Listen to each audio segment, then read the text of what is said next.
Basically इस video में हम बात करने वाले हैं 2026 के पेपर की जो फिजिक्स का है इस पर। और इसके साथ साथ हम बात करेंगे लास्ट के 3-4 ईयर का जो ट्रेंड फिजिक्स ने चेंज किया है, नए तरीके से पेपर लेना स्टार्ट किया है, इसकी बात करेंगे। वो स्टूडेंट जो 2027 में एग्ज़ाम देने वाले हैं क्लास 12 का, उनके लिए वीडियो बहुत ज़्यादा ज़रूरी है, देखना बहुत ज़्यादा हेल्पफुल होने वाला है। तो प्लीज़ इस पूरे एनालिसिस को बहुत ही ध्यान से हर एक स्टूडेंट या पेरेंट्स देखेगा जिसका जो 2027 में 12th का पेपर देने वाले हैं, खासकर फिजिक्स का। क्योंकि फिजिक्स का बिल्कुल ही पेपर का पैटर्न ही पूरा चेंज कर दिया है, राइट। तो चलो इस वीडियो हम यही देखने वाले बेसिकली। तो चलो विदाउट एनी डिले स्टार्ट करते हैं। बेसिकली क्या अभी तक के 2-3 साल की हिस्ट्री में कह लो, सीबीएसई में क्या हुआ है, थोड़ा सा इसको हम देखने की कोशिश करेंगे। अलग तरीके से देखने की कोशिश करेंगे कि अभी तक जो भी 26 का पेपर होने के बाद स्टूडेंट का क्या रिएक्शन रहा है, क्या उनका उन्होंने क्या ये फील किया आफ्टर गिविंग द एग्ज़ाम।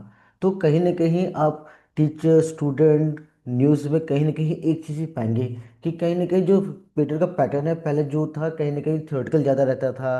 कुछ डेरिवेशंस आ गए, कुछ डेफिनेशन आ गए, है ना। उनको पढ़ के बच्चे ठीक ठाक मार्क्स लेके आते थे। बस आज के टाइम पे 2024 25 26 की बात करते हैं, सिनेरियो बिल्कुल ही चेंज हो चुका है। पेपर थ्योरेटिकल बेस बिल्कुल नहीं आ रहा है। कहीं ना कहीं देखा जाए तो जो कुछ शिफ्टिंग की है, सीबीएसई ने क्या शिफ्टिंग की है, मैं आपको थोड़ी देर बाद आगे स्लाइड्स में बताऊंगा। तो आप यहाँ पे स्लाइड पे देख सकते हो, टाइम्स ऑफ इंडिया का। पॉज करके पढ़ लेना, सारी बातें कुछ टीचर ने भी की है, कुछ स्टूडेंट ने भी की है, राइट। तो आप इंडिया टुडे का देख सकते हो, राइट। तो जो भी पेपर हुआ है वो बस वो कहीं ना कहीं जो नेशनल लेवल पे जो भी आउटपुट निकल कर रहा है बच्चों के द्वारा, टीचर के द्वारा, एक्सपर्ट के द्वारा, तो ये चीज़ें मैंने यहाँ पे थोड़ी मेंशन की है।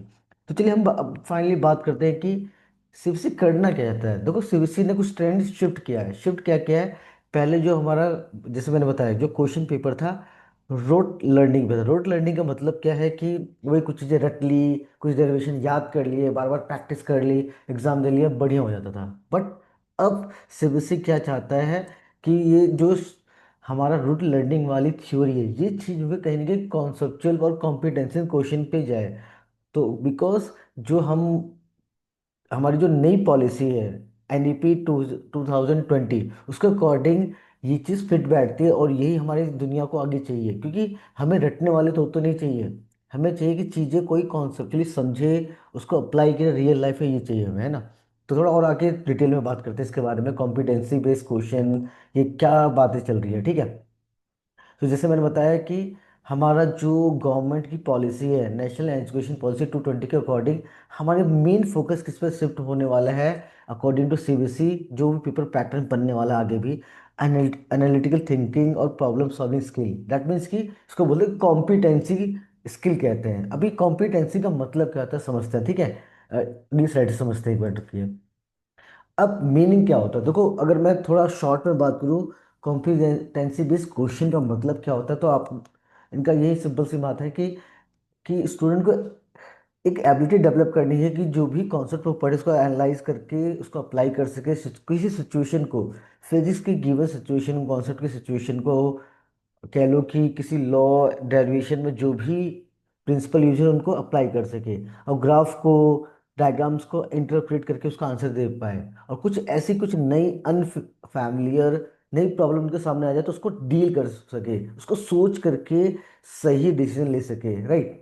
तो रीजनिंग की बहुत ही ज़्यादा रिक्वायरमेंट कॉम्पिटिशन बेस्ड क्वेश्चन में हुई है, राइट। तो सिंपल सी बात है, सीबीएसई ये कहना चाहता है कि स्टूडेंट फिजिक्स पढ़े तो किसी न किसी सिचुएशन में फिजिक्स कैसे अप्लाई होता है, उसको कैसे सॉल्व कर सकते हैं, ये ये चीज़ चाहता है सीबीएसई, राइट। उसको थोड़ा और डिकोड करते हैं कॉम्पिटेंसी का। कहीं ना कहीं थोड़ा सा डाउट तो होगा आपके मन में।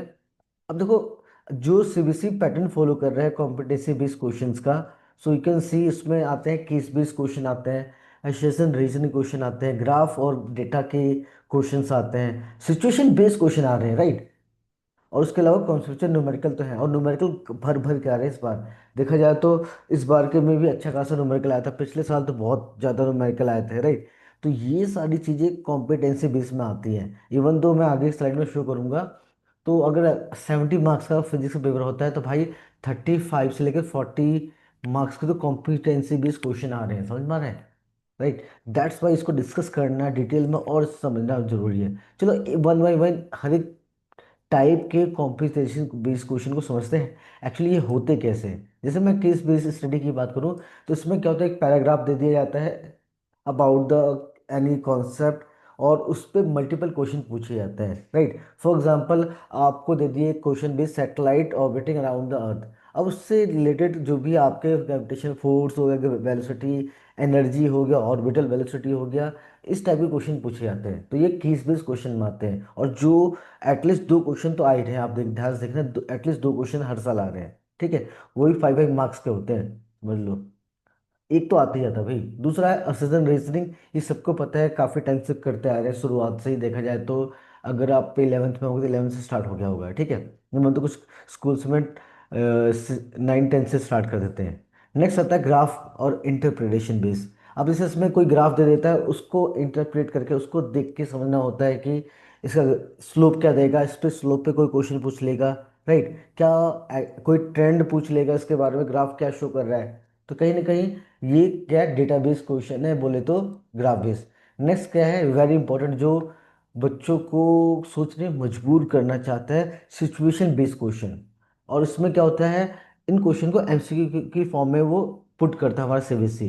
जैसे कि एग्जांपल यहाँ दिया हुआ है, a student connects to register in parallel and notice that the brightness increase. अब क्या किया है कि इसमें बोला गया कि अब तो सिचुएशन दे दी है कि क्या करता है, दो रजिस्टर को पैरेलल में कनेक्ट करता है, और उससे क्या है, ब्राइटनेस बढ़ जाती है, किसी बल्ब की बात करना चाह रहा है।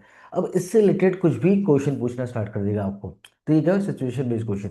नेक्स्ट आता है कंसेप्चुअल न्यूमेरिकल। अब ये भाई, अब ऐसा नहीं कि सिर्फ आपका फॉर्मूला ये रटे हुए हैं, फॉर्मूला लगाया आंसर आ गया, नहीं। ये कॉन्सेप्चुअल न्यूमेरिकल बेस्ड क्वेश्चन होते हैं। तो ये डायरेक्ट क्वेश्चन नहीं पूछा सीबीएसई आजकल, जो पहले पूछता था कि भाई काइनेटिक एनर्जी पूछिए, मास दे दिया, वेलोसिटी दे दी, निकाल दो काइनेटिक एनर्जी। नहीं, वो कहीं ना कहीं चीज़ों को ट्विस्ट करके सिचुएशन में मोल्ड करके आपको न्यूमेरिकल पूछेगा। राइट। जैसे यहाँ पे क्या है, find the kinetic energy of the electron accelerated through the potential difference V. अब यहाँ क्या पूछा है, काइनेटिक एनर्जी पूछा है और पोटेंशियल डिफरेंस गिवन है। तो कहीं ना कहीं आपको सोचना पड़ेगा कि पोटेंशियल डिफरेंस की वजह से ही इलेक्ट्रॉन मूव करता है, तो उसके पास काइनेटिक एनर्जी आती है। तो इस चीज़ को रिलेट करना पड़ेगा आपको।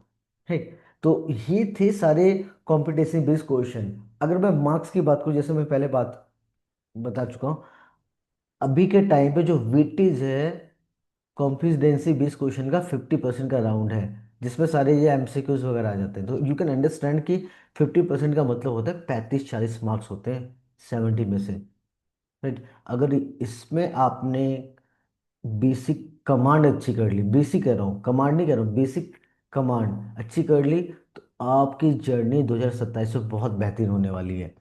नेक्स्ट बात करते हैं कि 2027 की बात तो करने वाले हैं हम लोग, बट अब मेरे अकॉर्डिंग जो 2027 का एग्जाम लेने वाली है सीबीएसई फिजिक्स का, उसमें कॉम्पिटिशन क्वेश्चन तो रहेंगे, बट अभी मोर कॉन्सेप्चुअल रीजनिंग बेस्ड क्वेश्चन आएंगे, केस बेस्ड क्वेश्चन आने वाले ज़्यादातर। और केस बेस्ड तो रहेंगे भाई, और उसमें भी कहीं ना कहीं कुछ कुछ न्यूमेरिकल रहेंगे, कुछ ना कुछ रीजनिंग टाइप के क्वेश्चन रहेंगे। तो आपकी प्रिपरेशन उसी पॉइंट ऑफ व्यू से, उसी तरीके से होनी चाहिए। अब वो सोच छोड़ दो सारे बच्चों कि आप कुछ डेरिवेशन रट लेंगे, कुछ डेफिनेशन रट लेंगे, उनसे काम चल जाएगा। उसमें बस आप थोड़ा बहुत पास हो सकते हो, बस बेयर मिनिमम पास हो सकते हो। अगर आपको गुड मार्क्स करने हैं तो कॉम्पिटेंसी बेस्ड क्वेश्चन पे, न्यूमेरिकल पे, कॉन्सेप्चुअल क्वेश्चन पे काम करना पड़ेगा, केस बेस पे काम करना पड़ेगा। राइट।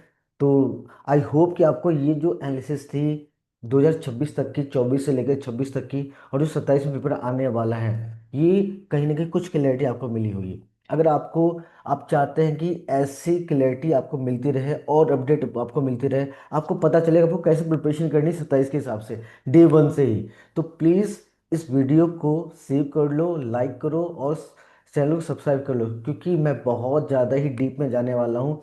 टाइम टू टाइम आपको बताता रहूँगा कैसे प्रिपरेशन करनी है। आपकी जर्नी में हर एक स्टेप पे आपको बताऊंगा कि अभी क्या करना है, किस टाइप से प्रैक्टिस करनी है, किस तरह से, किस तरीके से आपको स्टडी करनी है। राइट।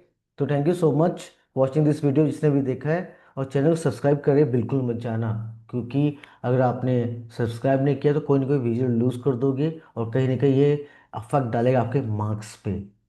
राइट। तो थैंक यू सो मच।